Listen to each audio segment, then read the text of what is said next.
چٹان صاحب سے دوبارہ رابطہ کرنے کی کوشش کرتے ہیں. چٹان صاحب اس وقت باجوڑ میں موجود ہیں, ان سے دوبارہ رابطہ کریں گے. سر آپ, روکڑی صاحب, سر آپ کیا اس حوالے سے کہیں گے؟ ظاہر بات ہے استحکام پاکستان پارٹی ہم دیکھ رہے ہیں کہ زیادہ زور آپ لوگوں کا شمولیتوں پر ہے. کراچی میں بھی آج کو 30-32 کے قریب جو پی ٹی آئی کے سابق یو سی کے ممبران تھے وہ شامل ہو گئے ہیں, بلکہ موجودہ شامل ہو گئے ہیں. پھر علی نواز ایوان بھی شامل ہو گئے, فروخ حبیب صاحب بھی. تو سر یہ کینڈیڈیٹس تو پی ٹی آئی کے سارے آ رہے ہیں. وہ کل بھی میں نے سوال کیا تھا محمود مولوی صاحب سے, وہ چیئرمین پی ٹی آئی کا ووٹ بینک بھی آ رہا ہے یا وہ ادھر ہی کھڑا ہے پی ٹی آئی کے ساتھ؟ سر اب لیڈران آپ کے پاس آ رہے ہیں. شاہ جی دیکھیں, ووٹ بینک بھی آتا ہے. وہ آپ ہر پارٹی کو یا ہر سکول آف تھاٹ کو یا جو بھی پولیٹیکل سکول آف تھاٹ کے لوگ ہیں ان کو آگے ریپرزنٹیشن چاہیے, ان کو آگے مقام پر اپنے لوگ چاہیے, ان کو گورنمنٹ چاہیے, ان کو اپنے جو سوچ ہے ان کی اس سوچ کو آگے لے کر جانے والے لوگ چاہیے. تو یہ لوگ جو جوائن کر رہے ہیں آئی پی پی کو, تو ان کے پاس اور راستہ کیا ہے, کہاں جاتے ہیں؟ یہ انجم عقیل صاحب کی جماعت ہے, چٹان صاحب کی جماعت ہے, رستے تو ہیں نا؟ نہیں ہے رستہ, کیونکہ یہ جو ووٹر ہے جو ہمارے ساتھ ہمارے بھائی ہیں, وی آر فرام دیم, ہم ایک جیسے ہیں نا. میں ابھی ہلکے سے آج آپ کا, میں جب وہاں سے چلا 5 بجے میں میوالی سے یہاں پہنچ رہا ہوں, تو میرے ساتھ جو لوگ چل رہے ہیں کو نون لیگ کے چل رہے ہیں یا کو پیپلز پارٹی والے آ رہے ہیں. کس پارٹی کی چل رہے ہیں؟ اپنے وہی پارٹی جن کے ساتھ ہم نے پالیٹکس شروع کی تھی. آپ ایک مقصد کے لیے چلتے ہیں. تو جہاں استحکام پاکستان پارٹی کا کینڈیڈیٹوں کو بلے کے نشان والے نہیں ہوں گے؟ آج تو چودھری پرویز الہی صاحب نے کہا ہے کہ بلے کے نشان والے ہوں گے. پارٹیز نشانوں پہ نہیں چلا کرتی, پارٹیز شخصیات پہ چلتی ہیں. انجم صاحب ہیں, ان کی ایک پارٹیسپیشن ہے اپنی پارٹی میں, جو دور گزرے again he is back on this seat, اپنی پارٹی کو لے کے چل رہے ہیں.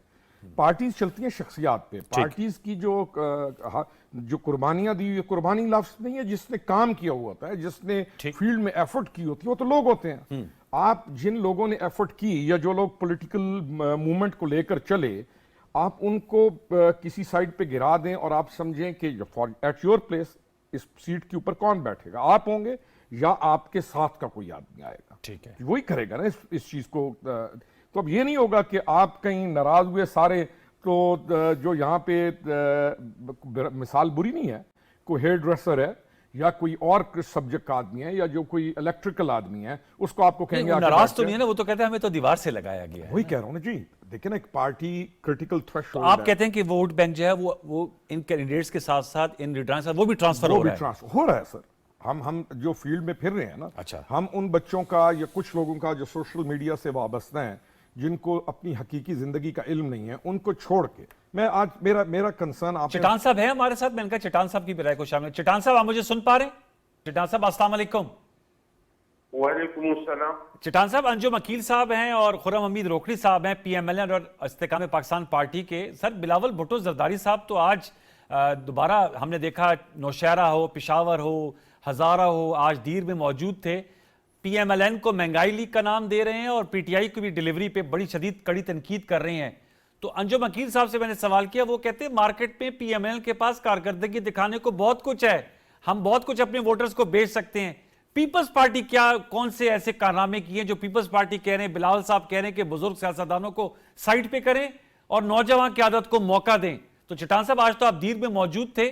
یہ سر 16 ماہ کی حکومت تھی پی ڈی آئی میں, تو سب کچھ اچھا چل رہا تھا. یہ الیکشن کا بخار ہے یا واقعتاً آپ لوگ سمجھتے ہیں آپ لوگ مایوس ہو گئے نون لیگ سے؟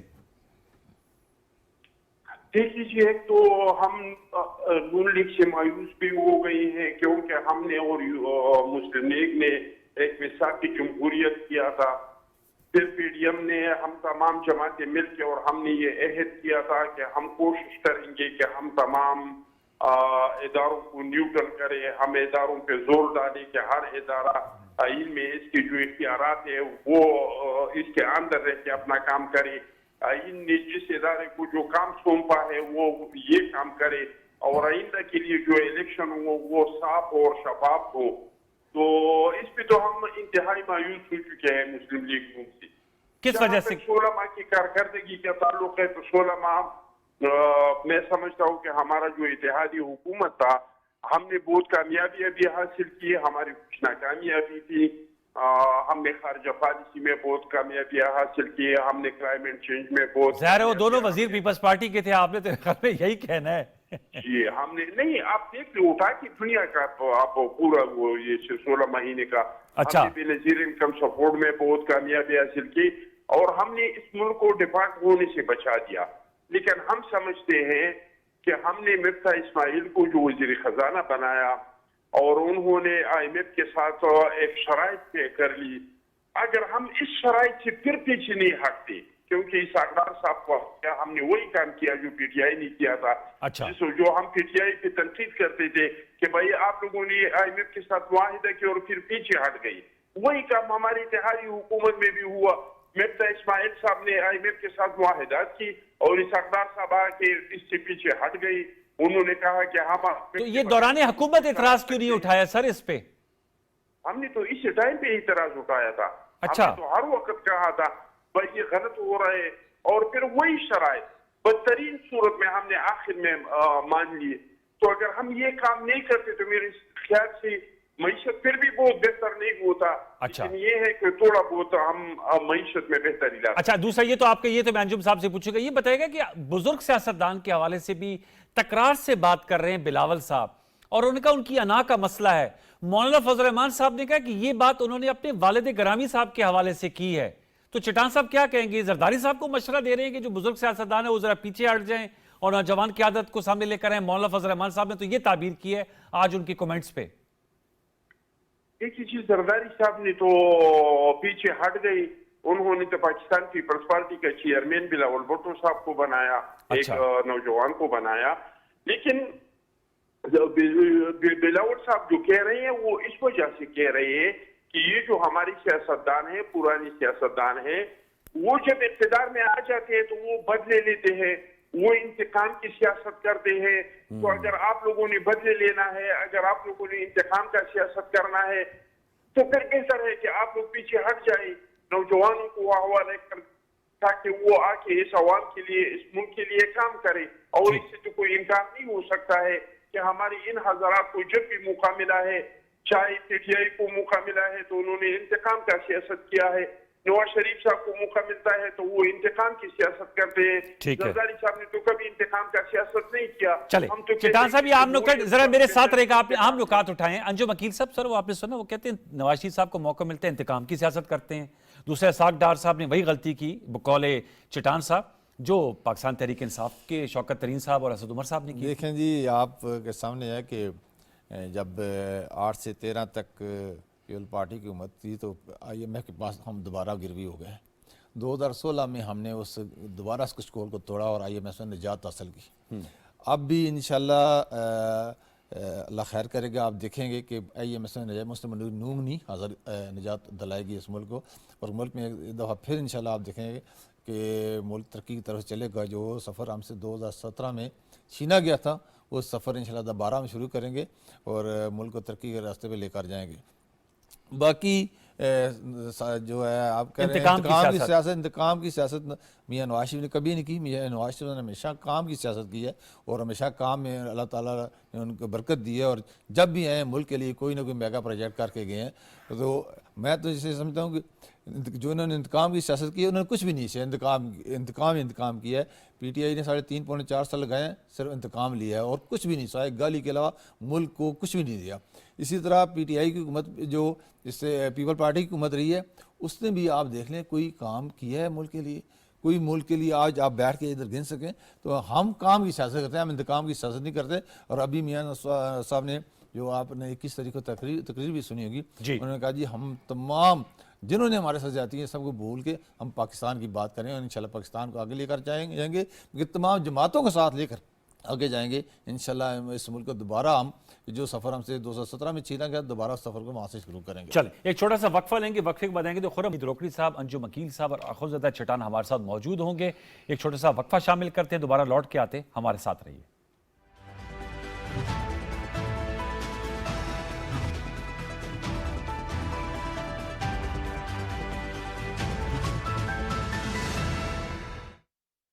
قیام پاکستان سے آج تک ہماری کہانی، ہماری تاریخ عبارت ہے ایک جہد مسلسل سے۔ دشمن کی مسلط کی گئی جنگیں، دہشت گردی کا ناسور، ایٹمی قوت بننے پر لگائی گئی بندشیں، قدرتی آفات اور سیاسی بد امنی۔